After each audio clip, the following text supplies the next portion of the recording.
Salut les débrouillards! Alors, le conseil pour ce mois-ci concerne des bonbons de cristaux que l'on retrouve dans le magazine Les Débrouillards. Je vais vous montrer comment réaliser, attention, ceci, des bonbons de cristaux de sucre. Ils sont beaux, hein? J'aurais juste aimé ça qu'ils soient plus colorés. Fait que peut-être qu'on pourrait se donner un conseil et les rendre plus colorés. Alors, voici le matériel dont vous aurez besoin. Tout d'abord, on va avoir besoin de beaucoup de sucre. Bon, OK, j'exagère un peu. 3 tasses de sucre, d'où la raison pour laquelle j'ai amené une tasse. Une assiette, bien entendu. On a besoin d'un four. Si vous avez à la maison une poêle, ça va faire, avec évidemment un chaudron. Ensuite, encore de l'eau, une tasse à mesurer, une cuillère de bois, colorant alimentaire, saveur artificielle, des épingles à linge, un petit pot et finalement des baguettes à souvlaki. Par contre, vous pouvez utiliser également des brochettes. Vous pouvez même utiliser des cure-pipes pour faire l'expérience. Mais vous allez remarquer que chaque substance ou chaque truc que vous allez utiliser possède des propriétés qui sont très différentes. Alors, voici ce qu'il faut faire en premier.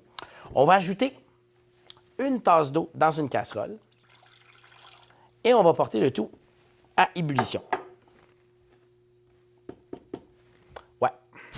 Bon, ça bout. On ajoute une tasse de sucre. Et on dilue le tout. On brasse.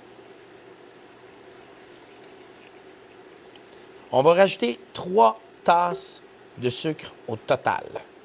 Et ce qui est important, c'est de toujours laisser bouillir le tout entre chacun des transvasements de sucre. On veut que notre eau redevienne claire à chaque fois. La première tasse, elle va aller super rapidement. Ça va se diluer. Ça va y aller comme un charme. Regardez bien. Approche. Regarde. C'est déjà prêt.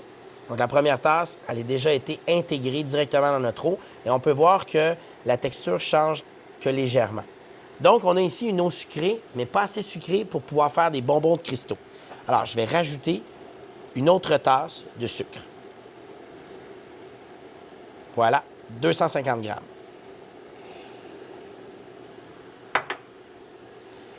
On ajoute. Et là, regardez la différence. Oh, c'est plus sirupeux. Parfait. On continue d'agiter. Il faut que ça redevienne transparent. On se voit dans 2 minutes. Maintenant, on est rendu à notre 3e tasse. On ajoute. Oh, là, vous allez voir, c'est beaucoup plus difficile.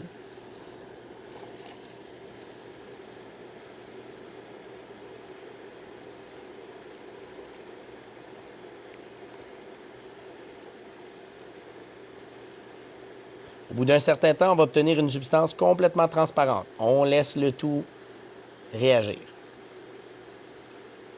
On se revoit dans 5 minutes. J'ai réduit le feu. Regardez qu'est-ce que ça donne. Une belle ébullition. Et on commence à avoir une belle clarté. Je peux voir à l'intérieur que mon sucre s'est complètement dissous. Et là, on a une très belle solution qu'on va laisser agir encore un tout petit peu. Pendant ce temps-là, on va préparer quelque chose d'un peu spécial. On va prendre un de nos bâtons et on va se servir du côté qui est pointu, qu'on va venir tout simplement tremper à l'intérieur. Puis ensuite, on va venir le déposer dans le sucre comme ça pour l'imbiber de cristaux de sucre. Cette étape-là est cruciale. Je prends ça, je le dépose. Je peux le faire une 2e fois. Bon, ça va servir d'élément pour que la cristallisation puisse se produire sur le bâton et non pas dans le fond du contenant que vous allez utiliser. Et ce qui est bien important, c'est de laisser reposer la solution. Elle est prête? J'arrête le tout et je laisse reposer le tout environ une demi-heure, le temps que la température commence à diminuer. Je pourrais aller jusqu'à 1 heure, mais je sais que vous allez être impatient de faire l'expérience. Donc, je vais me faire un dernier bâton que lui, je vais exagérer un peu la quantité de sucre que je veux dessus.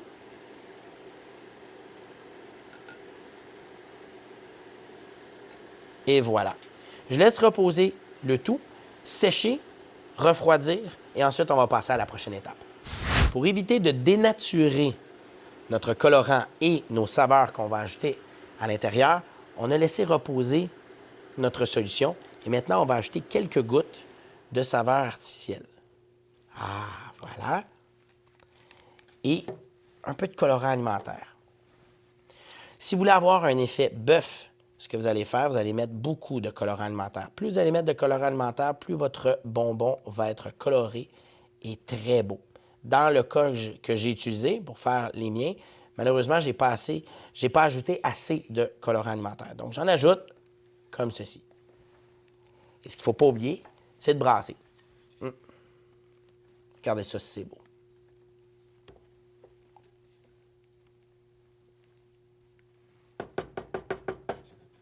On vérifie. C'est excellent. À vous de découvrir des saveurs intéressantes à la maison. Vanille, vous pouvez utiliser citron, fraise, framboise, qui sait, même chocolat. J'en ai trouvé. Mais une fois qu'on a fini de faire ça, on va transvider dans plusieurs petits pots. Vous pouvez utiliser des verres ou des flûtes à champagne, ce qui va donner un effet encore meilleur pour la cristallisation de votre bonbon. Plus vous allez utiliser un vase qui est grand, large, plus la cristallisation va se faire dans le fond de votre plat et c'est ce que vous voulez éviter. Alors, je prends un petit pot, comme ici, vu que je suis dans un laboratoire, un bécher, et je vais transvider ma solution à l'intérieur comme ceci.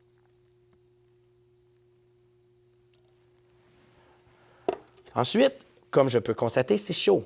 Donc, je vais laisser refroidir encore un peu. Et ensuite, je vais y plonger le bâton. Ouais, comment on va faire ça? On va se servir des peignes à linge. Regardez bien.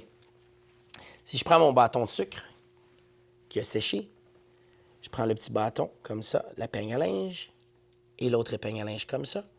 Et ensuite, je vais aller déposer le tout dans mon bécher. Ce qui est important, c'est de laisser refroidir le tout, parce que si on le met quand c'est chaud, les petits cristaux de sucre qui sont sur le bâton vont tout simplement se dissoudre dans la solution qui est là et éviter de donner l'effet voulu, c'est-à-dire d'avoir une zone de cristallisation sur le bâton. Alors, pour la cause, je vais quand même le faire pour vous montrer comment ça fonctionne. Donc, on le dépose à l'intérieur et là, on doit faire notre ajustement. Pour faire notre ajustement, ce qui est bien important, on va le déposer, vous allez voir.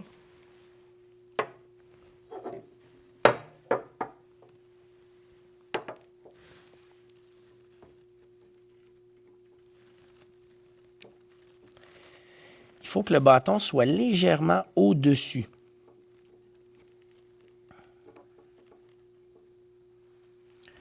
Comme ceci. Il ne faut pas qu'il touche dans le fond et on laisse reposer le tout pendant 2 à 5 jours.